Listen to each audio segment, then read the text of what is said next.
সকলো যুৱতীয়ে শিৱৰ দৰে দৰা পাব বিচৰাৰ ৰহস্য। অসমীয়াত এটি প্ৰবাদ আছে যে দৰা খোজা হুবহু শিৱৰ দৰে। এতিয়া প্ৰশ্ন হৈছে, মাত্ৰ শিৱৰ দৰে কিয়, ব্ৰহ্মা অথবা বিষ্ণুৰ দৰে কিয় নহয়?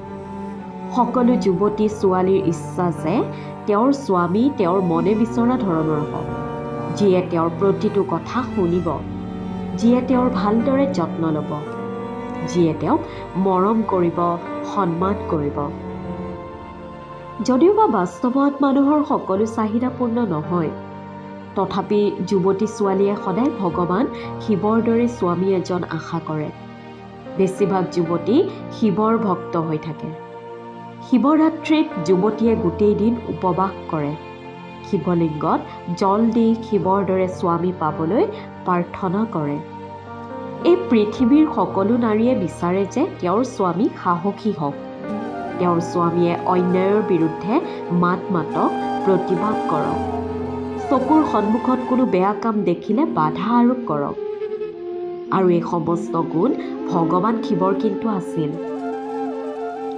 হিন্দু পুৰাণসমূহত বহুতো ঘটনা প্ৰবাহত দেখা যায় যে ভগৱান শিৱই যেনেদৰে সৃষ্টিৰ পালন কৰে, ঠিক একেদৰে দুষ্টৰ দমনো কৰে। সেয়ে হয়তো ভগৱান শিৱৰ দৰে পুৰুষকে পচন্দ কৰে নাৰীয়ে। সকলো নাৰীয়ে আশা কৰে যে তেওঁৰ স্বামীয়ে তেওঁৰ অনুভূতিবোৰক মূল্য দিয়ক।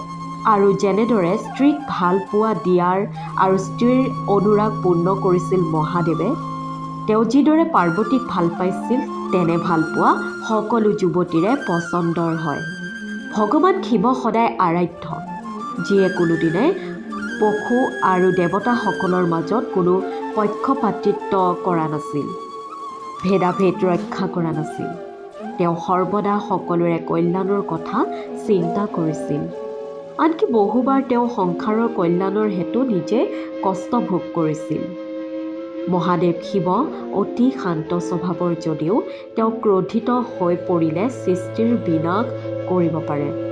সেয়ে হয়তো যুৱতীয়ে বিচাৰে তেওঁৰ স্বামী যাতে ঠাণ্ডা স্বভাৱৰ হয়, যিয়ে সকলো পৰিস্থিতি শান্তভাৱে মুখামুখি হ'ব পাৰে আৰু যথাসময়ত সঠিক অথবা যিকোনো অবাঞ্ছিত পৰিস্থিতি নিয়ন্ত্ৰণ কৰিবলৈ সংগো কৰিব পাৰে। আচলতে অকল যুৱতীয়ে নহয়, যুৱতীৰ অভিভাৱকসকলেও বিচাৰে মনে বিচৰা এজন জোঁৱাই পাবলৈ। শিৱৰাত্ৰিত উপবাস, শিৱলিংগত জল দিয়া, শিৱৰাত্ৰিৰ ৰাতি উজাগৰি থকা আদি সকলো সময়তে যুৱতীৰ এটাই প্ৰাৰ্থনা যে, হে মহাদেৱ, যাতে তোমাৰ দৰে স্বামী লাভ কৰোঁ। কিন্তু কেইজনৰ কপালত আছে শিৱৰ দৰে এজন সাত্বিক স্বামী? তথাপি আশা কৰা আৰু প্ৰাৰ্থনা কৰাত কিবা দুখ হ'ব নেকি?